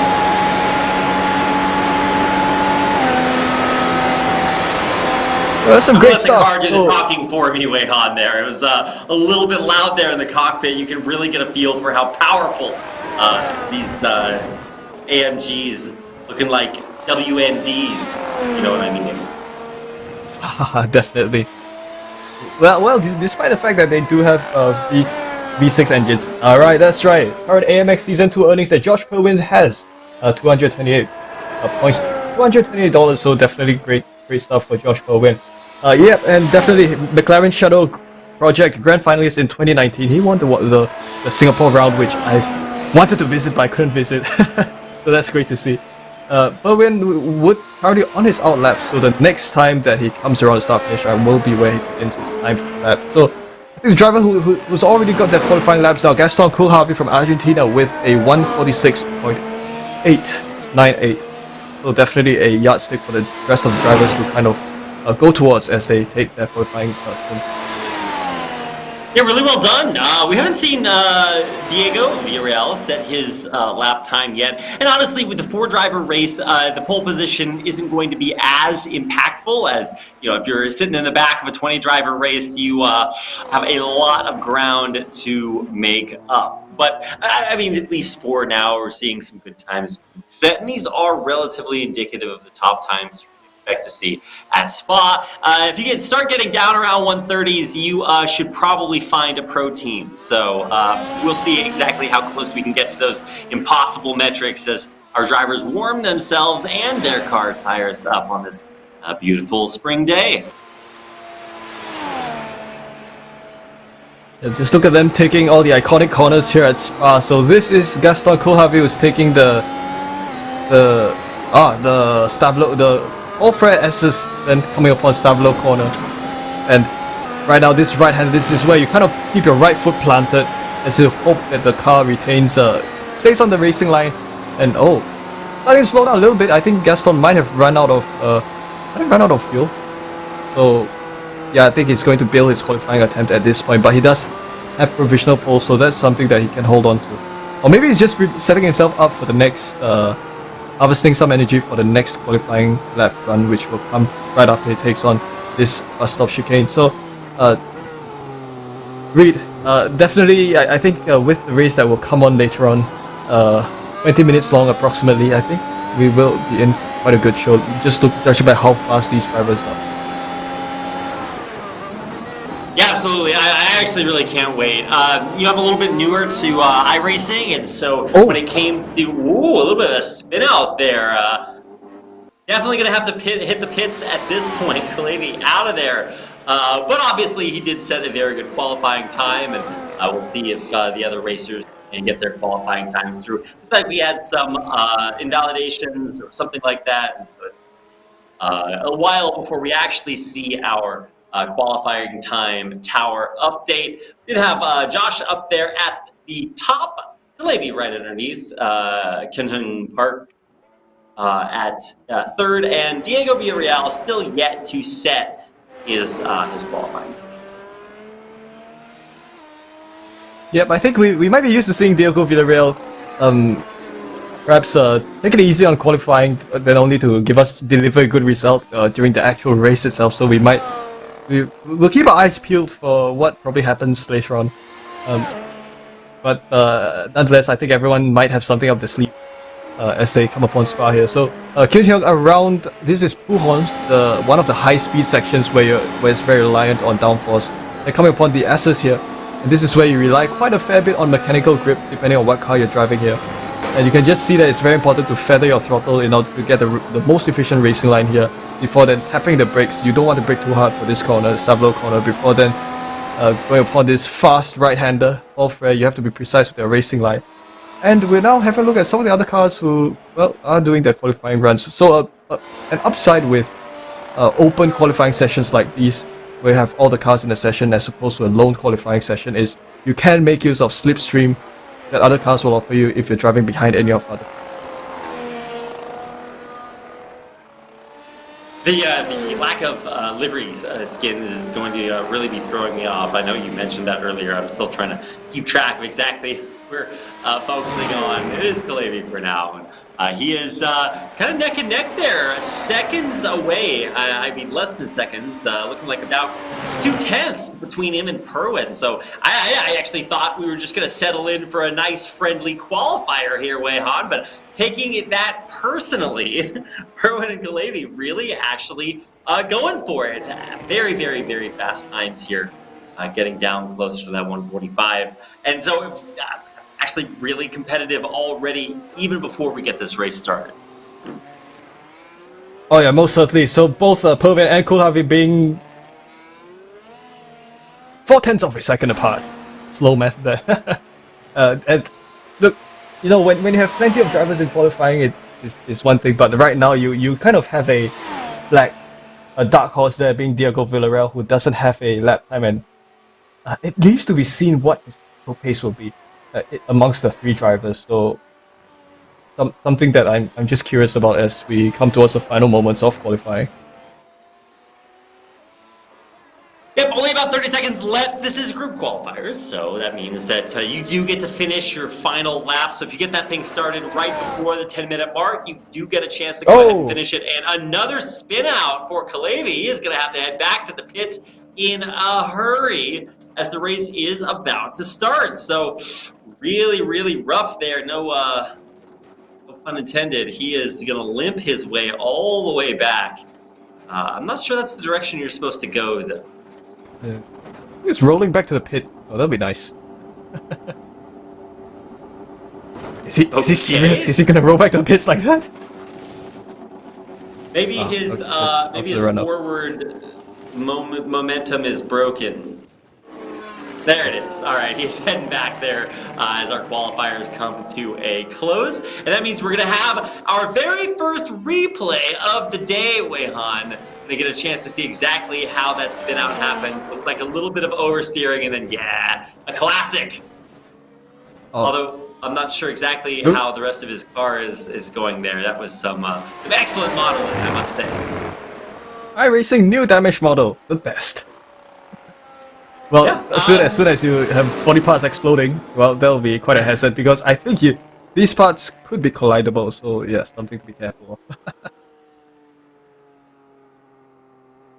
A very dramatic end to our qualifiers, and gotta say, looking forward to seeing Villarreal. We didn't see Diego in qualifiers, so hopefully he has come back with his mega gulp or whatever he was busy with, and now settling into his gamer racer share and ready to go for our first lap of Spa for today. Always a treat. Be out here in the Belgian woods for a trip through these iconic curves, and just waiting for our cars to magically pop on to the grid for the start of the race.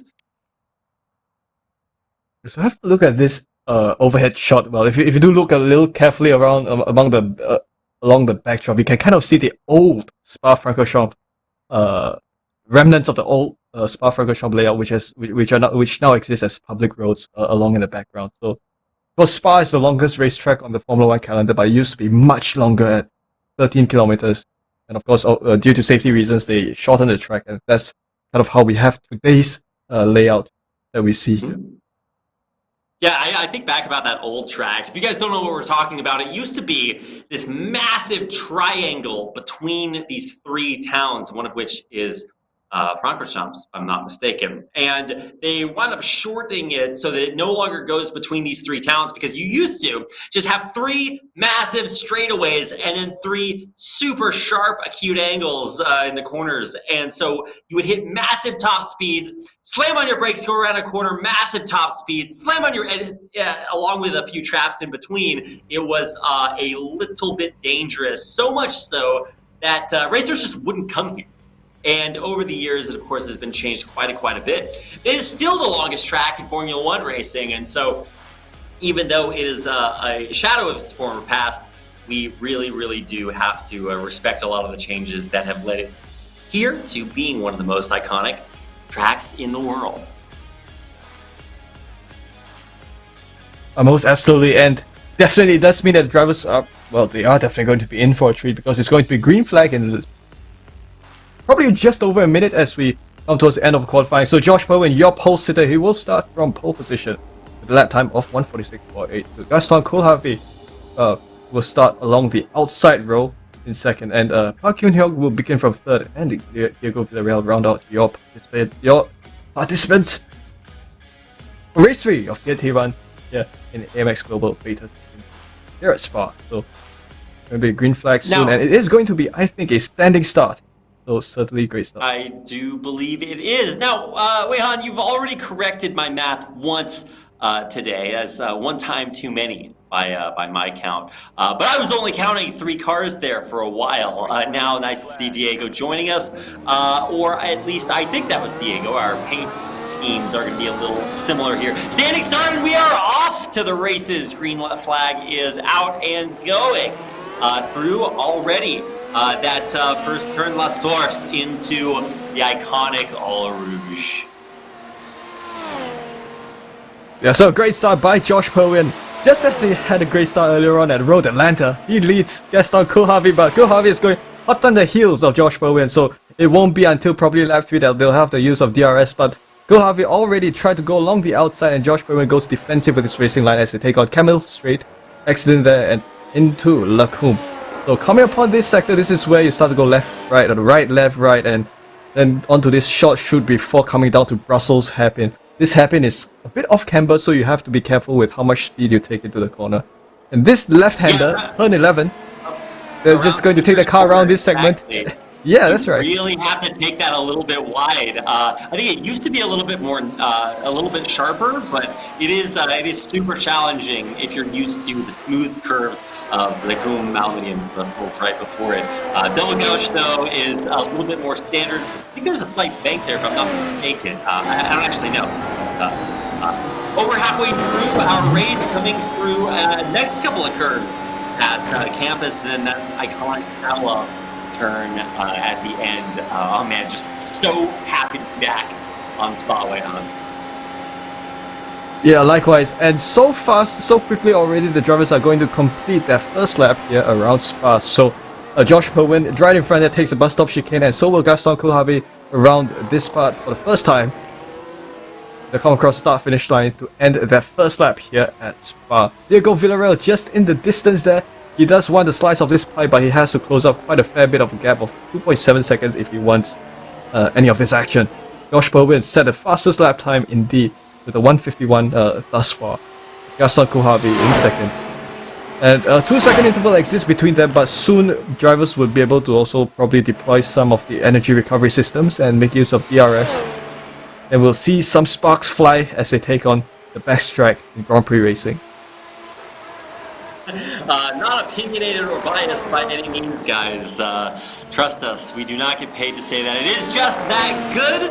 And so are our racers. Josh Perwin, we already got a chance to see him race a little bit earlier today. And he's looking to make it a repeat as he is in the lead, coming through his second race of the day. You can really tell he's all warmed up. And so is his Mercedes AMG W13, really fast times here, and for Koolhavi, we are also seeing him kind of shortening that time. It was up to a little over 2 seconds, now down to 1.6, and plenty of laps to go, a full 12 for him to narrow that down, now down to 1.5, and you're starting to see our drivers really respect a lot of the difficulties, the subtle nuances of Spa, and that means that our times may vary quite a bit. Kind of rare to see full seconds being gaps being closed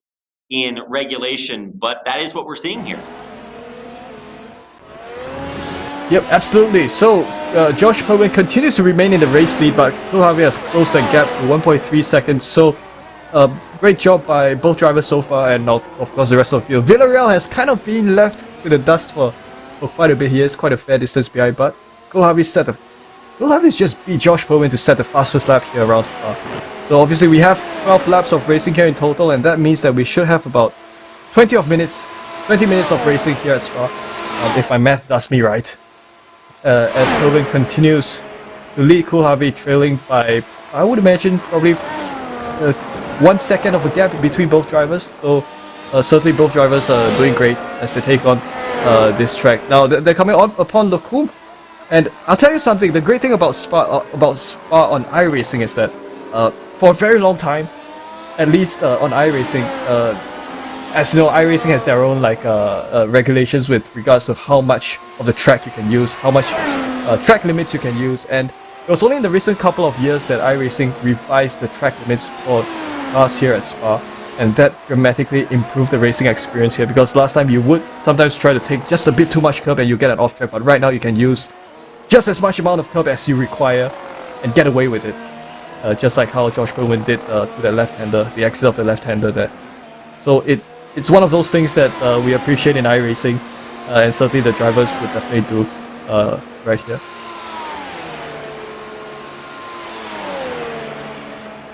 Absolutely. Seeing Kalevi back up to a 2.5 second gap.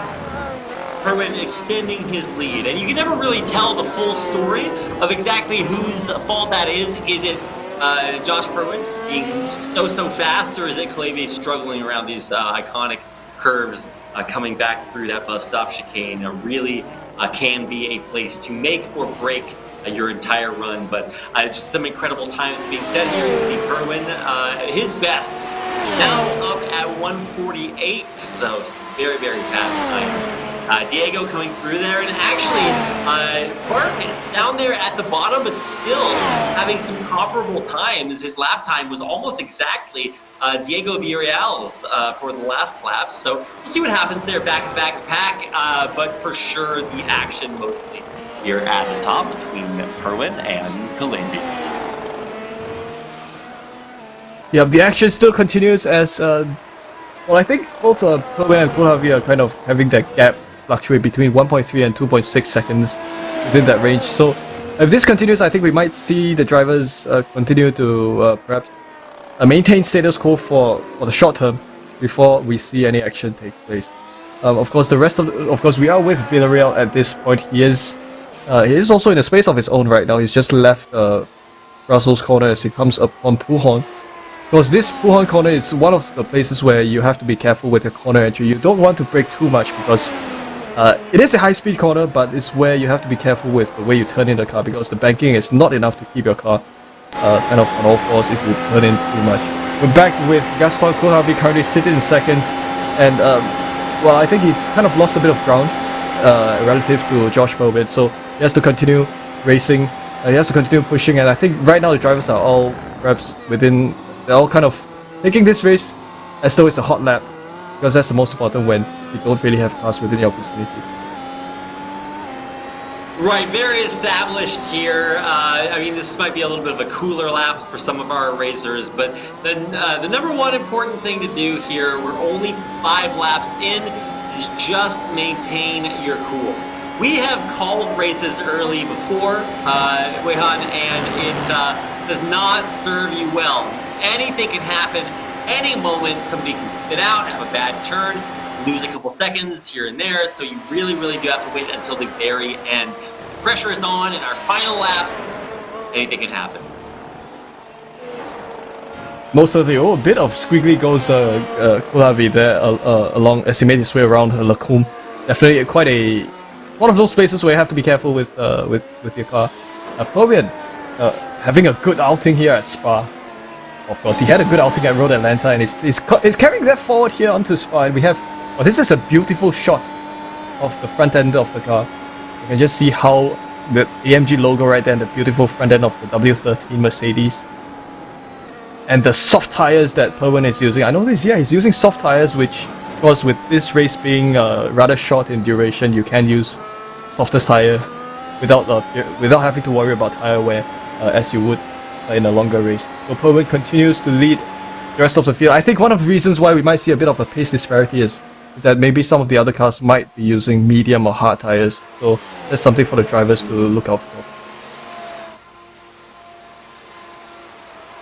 Urban distancing his lead to 3.3 seconds, and Park actually pitting there, so might have had some issues befall him.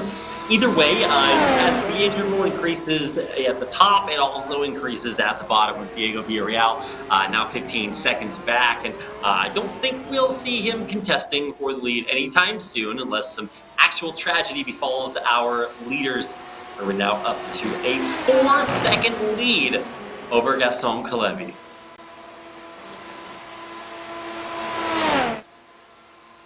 So Kulavi, I think sharing the same paint scheme as Josh Perwin, I just realized. Right. That makes it a little hard mode for you guys. You gotta keep you viewers on your toes, right? Yeah, absolutely. So yeah, great to have viewers keeping us company here at AMX. Definitely great to see the comments coming in. Yeah, so any thoughts that you have about the race, feel free to share them with us as we bring the action to you. So continuing on with Josh Perwin, I'll tell you something. This, when the W13 first appeared, right, a lot of us were quite baffled by how the engineers managed to get away with such narrow side pods, and you can just see it looks very different from what you would expect from a normal Formula 1 car with narrow side pods. But the advantage of having such a build is that you have a smaller cross-section area when you look at the car from the front, and that does help with the longitudinal aerodynamics in some ways, and it does help with the straight line speed. So it remains quite it is quite interesting, because when you have smaller side pods, you don't really get that much air in the engine, if that happens to be the case. But nonetheless, very fast car indeed, and of course the drivers are having fun with this car here. You're just having fun with it, right? At this point, you are really just racing against yourself. I mean, I think it may be time to come out of the pits if Park is going to rejoin the race, but it looks like he is having some extensive maintenance there, and will be finishing this race in fourth. If nothing changes. Diego, though, he is still actually out there on the track racing, so trying to set times himself. But it does appear to be about 10 seconds behind laps that Josh Irwin is setting as the race leader, consistently putting up those 148s, last one 150, you can see there on your screen. So absolutely tearing around Spa. Most certainly. So gap has increased to, well, high 4 seconds between Josh Bowen and Gaston Koabi. So we've crossed the halfway point of the race here at Spa, and we'll continue to follow the drivers through as they take on this racetrack. So it does feel like it is a, well, I mean, we did say that the drivers have gone to hot lap mode just now. I think it's more so right now, because at this point it's all about trying to maintain your state and ensuring that your car remains on all fours throughout the race. And the one great thing about this is that we can now take in the sights and sounds of all that Spa has to offer. Yeah, that's right. There's a lot going on out there. Every time you come around one of these iconic corners that has spectators, I want you guys to take a special look at these spectators. This is why our YouTube audience is, in fact, the best, because every once in a while you'll see these spectators and they're kind of staring off into the distance, and it's like they don't even care. But no, everyone watching, big thanks for you all participating so much. We love each and every one of you, just like we love our drivers and hopefully our casters as well. That's a subtle hit, guys. I'm incredibly lonely. As we go into the latter half of the race, the biggest things to watch will not necessarily be the races between our drivers together, but rather separately, individually. And this means that we have about 4 more laps to go to Professor Weihan's academy and find out a little bit more about what is so difficult about different parts of this race. If there's something you want to break down, you've only got 4 more laps to do it, Weihan. And now almost only 3, so you have to use the time you've been given. So yeah, again, I think, of course, with Spa being one of the most iconic tracks in Grand Prix racing, one of the things that you'll realize when you drive not just Formula 1 cars, but maybe more so with some of the other cars on, at least on the iRacing service, is that this track is heavy on your tires. It eats through your tires, and it also demands a setup that's stable, because due to the way the track is, it does inherently make, especially if you're racing here in the long run, if you do like the Spa 24 hours, you want to have a setup that optimizes stability more so than maneuverability, because it does kind of the way this track is, it does kind of get to you if let's say it does kind of if you do unsettle your car at certain points. Some of it could be due to the fact that many of the corners do not have much camber, meaning that you will have a bit of issues with on entry oversteer, so to speak. So as you enter the corner, you might find yourself oversteering if you're not careful, depending on the way you set your car up. I think that's the case particularly with corners such as Lecombe, Brussels, Bullhorn, and maybe even a bit of Blanchimont as well. So those are some of the areas where drivers would kind of be careful with ensuring that their racing line is the most precise. Well, I can't remember when's the last time I raced here, but it was. But I tell you, racing here it is quite an experience. Just like if you race at the Nürburgring, just like if you race at Le Mans, just like if you race at Road Atlanta, Spa is also a special place. Thanks for reminding me about Road Atlanta. I definitely want to keep that fresh in my mind. And if you guys want to keep that fresh in your minds for one reason or another, hit the rewind button. That was our first track of the day today. Electrifying racing, Josh Perwin. You want to see his, spoiler alert, championship times, hit the rewind button. He's out there in our first free race of the day. This is our ultimate race, and what a way to end it on Spa-Francorchamps with 4 of our absolute best racers out there. Perwin shaping up to take his second race win of the day, unless Kalevi can teleport 4 seconds into the future and make this one a little bit closer. Well, we do see the gap sort of reducing, so it could be that Kulavi might have finally decided to deploy some of the boost that he's probably harvested over the last couple of laps. So it's made that gap reduce down to 3.2 seconds, and yeah, we do have the speed trap indication of all the drivers. That means kind of the fastest. That kind of indicates where drivers are fastest. So obviously we do have quite a variance in terms of the speeds of all of the cars. Kulavi had a speed trap speed of 315 kilometers per hour, and last time by of Kulavi of 151, which is 3 seconds faster than Josh Perwin's last time by of 154. So that could explain why Kulavi suddenly closed in on Perwin within a short span of time. Yeah, those are some of the speeds my taxi driver takes on my way to the airport when I'm about to miss my flight, Weihan. Very, very electrifying speeds. Park, even though sitting at the back, 320, not slow. Not slow at all. That's my expert analysis, Weihan. What'd you think about that? Yeah, definitely. That's great. I think, of course, most importantly, you just have to drive here to have fun. You don't have to win the race to have fun. I love your positivity and optimism, Weihan. Wait until you have your first big corporate job. We'll see what happens to your iRacing commentary then. It's gonna be an exciting finish to this race. As I can't really count the number of times I've seen like 4 seconds of time made up between challengers. But look at what Kalevi is doing. He was up to 1.4. Behind Perwin. Still quite a lead, but definitely not insurmountable. Kalevi not giving up without a fight as we end our race. Final 2 laps left to go. So we had a good shot from the engine bay of Josh Perwin's McLaren, Mercedes Formula 1 car. Why did I say McLaren? McLaren Shadow Project. Slip of tongue there. Yeah, so Kulavi, we did see a bit of exhaust flame there, I think. It's currently sitting at 7th, second, so 2 seconds behind Josh Perwin. He managed to close that gap over the past lap. So drivers have about just under 2 laps to make any to make any gains, to make any moves work. So if anything were to happen, it will probably be Kulavi trying his best to close in this gap that exists between himself and Josh Perwin.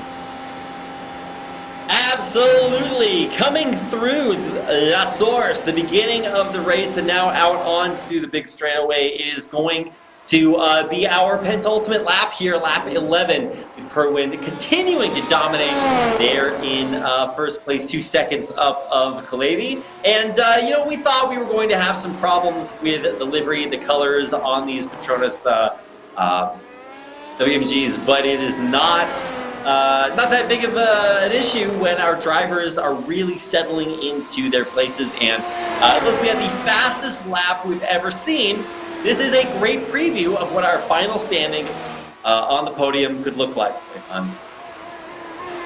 I think so too. Yeah, we might just have Perwin continuing to take the second race win of the evening here at AMX Day 6 of racing. But of course, everyone's putting up a good show for us. Just handling their car perfectly. We haven't had any incidents in the race, at least. And I tell you, being able to handle these Formula 1 cars is already an achievement. These cars are not easy to drive, and I think everyone's doing a great job here. Great job indeed. I think you're doing a great job, Wei Han. Good job.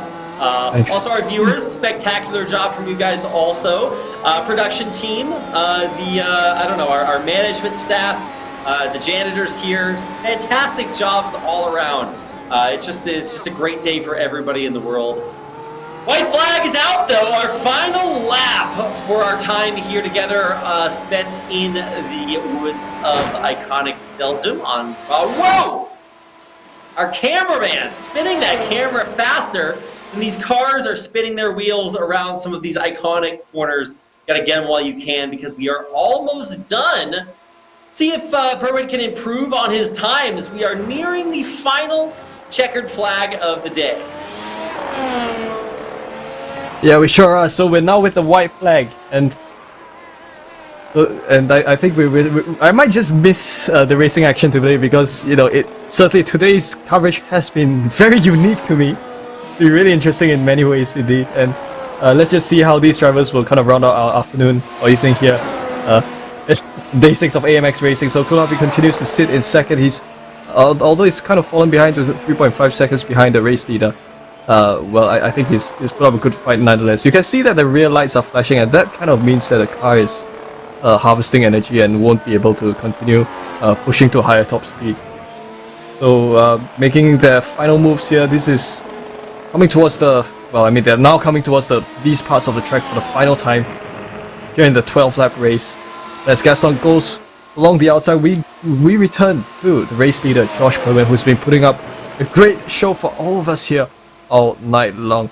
Perwin exiting Blanchimont and making his way into the bus stop chicane. It has been such a fantastic run by Josh Perwin, both at Road Atlanta and here at Spa. Josh Perwin wins race 3 of the paid Tier 1 series here at Spa-Francorchamps. And it will be Kulavi who will come home in second, and Diego Villarreal who will most likely make it home later on in third, with Park Kyung-hyun coming home in fourth. Absolutely, great breakdown there, Wei Han, and we are going to see our 4 drivers head across the checkered line. No surprise here, Josh Perwin having a great day on the whole on Road Atlanta, and then also here on Spa-Francorchamps. It was actually an excellent day of races, and always beautiful to be out here on Spa. Seeing Villarreal come around, and then we will have Park moving on through. But honestly, just no surprises here. Dominators dominating, and Josh Perwin, I think when we saw him on our first race, that should have been a hit, an easy championship in our first race, and making it look easy again here in race number 2. On board with Kyung-hyun Park, just finishing up his laps around the final turns to hit a checkered flag of his own, and in through our chicane and on through the checkered flag.